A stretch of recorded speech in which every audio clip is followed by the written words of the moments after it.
here's the truth. This isn't just about Vancouver Island versus the Rockies. It's about flexibility versus reservation stress. Use a simple stress regret reducer scorecard. And the first one is reservation stress. Let's talk about some of Vancouver Island's hidden gems.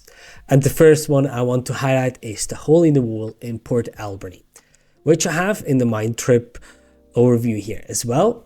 And this is exactly what I mean with smart planning.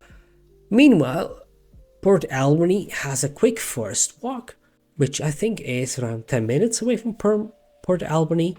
And you walk right into a place where you have a tunnel waterfall payoff.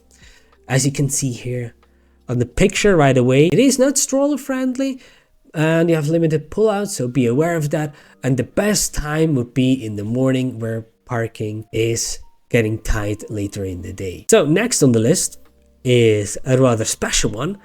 And this is the kind of experience that makes kids feel like explorers. And the reason is simply because you can literally walk to the island by yourself when there's a low tide. But the thing is, you need to think of the right timing if you go to Shack Island, because you need to be there when the tide is low. Otherwise, you can't walk over to the island all by yourself. The truest bomb here is Moran Lake Road, for example, is close to personal vehicle during the year, and you need to book a shuttle tour to get there. And the second truest bomb here is Lake Louise parking slots can fill up very fast, so you need to be there at sunrise. Best to have it mostly for your own. So we're talking about Kananaskis, which is how locals do the Rockies. Less hype, but more space.